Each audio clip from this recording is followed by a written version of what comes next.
ইসলাম ইসলাম বলতেছে না, একটা সময় ইসলামরে নিয়ে যাবো যে কিছু কইতেও পারবে না, ইসলামটাকে যে নিয়ে যাবে তোমার চোখের সামনে দিয়ে নিব, কিন্তু কিছু বলতেও পারবে না, সইতেও পারবে না, বলতেও পারবে না। তো উনি একটা গল্প বলছে, এটা বুঝাইতে যায় যে ইসলামটা আপনাদের সামনে থেকে নিয়ে যাবে, আপনি কথাও বলতে পারবেন না, আবার সহ্যও করতে পারবেন না। তা একটা গল্প বলছে। কি গল্প? যে এক হাজি সাহেবের একটা নাতিন আছে খুব সুন্দর।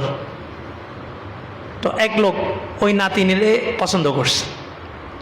এখন নাতিনরে কেমনে নিব? হাজি সাহেব তো যাত্রার কাছে নাতিন দিবে না। এই লোক নামাজ টামাজ কিছুই পড়ে না। এই লোক কি করছে, দুনিয়ার সব কাজ টাজ ছেড়ে দিয়া হাজি সাহেবের খেদমত করা শুরু করছে। হাজি সাহেবের জুতা টানে, হাজি সাহেবের যা যা লাগে সব ব্যবস্থা করে দিতেছে। কেন? ওই যে নাতিন নিব। এখন একদিন হাজি সাহেব আদর কইরা কয় যে তুমি তো আমার অনেক কাজ টাজ করো, মসজিদে গেলেও তোমারে দেখি, বাড়িতে আসলেও তোমারে দেখি, তোমার নাম কি?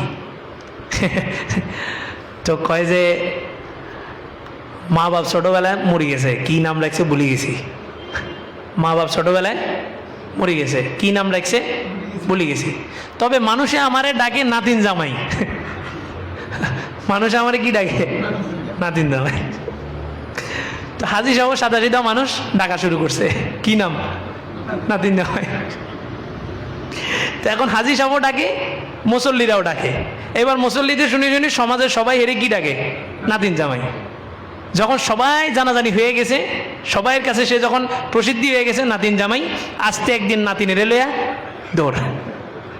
এবার হাজি সাহেব পিছনে পিছনে দৌড়ায়, কে আমার নাতিন লয়ে গেছে। সবাই কয় কে লয়ে গেছে? কয় নাতিন জামাই। কয় দৌড় মিয়া, নাতিন জামাই নাতিনের লয়ে গেছে, সমস্যা কি?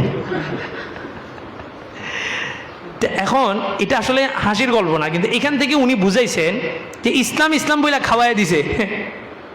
ইসলাম বলে কি করছে? তোমার খাওয়াই দিছে। এখন এই ইসলামের নাম দিয়া সমস্ত অনিসলামিক কাজগুলো করতেছে। তুমি না কথা বলতে পারবা, না সহ্য করতে পারবা। বুঝছেন নি? কিছু বুঝেন নাই? নাম করলে তো কবেন রাজনীতিক আলাপ করি, রাজনীতিক আলাপ না, এটা বুঝা আপনাদের, এটা আমাদের দায়িত্ব। যুগে যুগে যেখানেই সমস্যা হবে এটা স্পষ্ট করা আমাদের দায়িত্ব। আপনারা যদি কালকে দেখুন তাফসির বন্ধ, তবে আজকে যেহেতু বলতেছি, বলার দায়িত্ব বলে দিতেছি। এই ইসলাম বলে আপনারা খাওয়াইছে, এটা ইসলাম। তা আপনি মনে করছেন এটাই ইসলাম? ওই যে নাতিন জামাই, এটাই নাতিন জামাই। আসলে ইসলাম আর প্রকৃত ইসলাম, ইসলামী দল আর প্রকৃত ইসলাম দুইটা কখনোই এক নয়। ইসলাম কোনো ব্যক্তির নাম না, ইসলাম কোনো দলের নাম না। ইসলাম হচ্ছে কোরআন এবং হাদিস। কি বলছি বুঝছেন নি? মদের গায়ের উপরে দিয়ে লিখে দিয়েছে হাদা হালাল, মদের বোতলের উপরে দিয়ে লিখে দিয়েছে এটা কি হালাল। ঠিক হালাল হয়ে গেছে, হালাল হয়ে গেছে।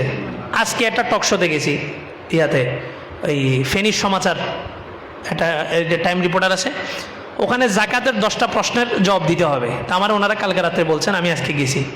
তার মধ্যে একটা প্রশ্ন হইলো যে ব্যাংকে যে টাকা থাকে ওই টাকার উপরে জাকাত কেমনে দিবে? তো এটার উত্তর হইল সুদী ব্যাংকের সুদের উপরে জাকাত আসবে না, মূল ধনের উপরে জাকাত আসবে। মনে করেন আপনার মূল টাকা আপনি ব্যাংকে রাখছেন 50,000 টাকা, সুদ সহ আসছে 60,000 টাকা, তাহলে জাকাত কত টাকার উপরে আসবে? 50,000 টাকার উপরে। সুদের টাকার উপরে কি আসবে না? জাকাত আসবে না। তো উনি আমার প্রশ্ন করতেছে, কয় যে হুজুর ইসলামী ব্যাংকে, আমি আরে ইসলামী ব্যাংক মানে কি ইসলাম? ইসলামী ব্যাংকে সুদ নাই, ইসলামী ব্যাংকে সুদ নাই।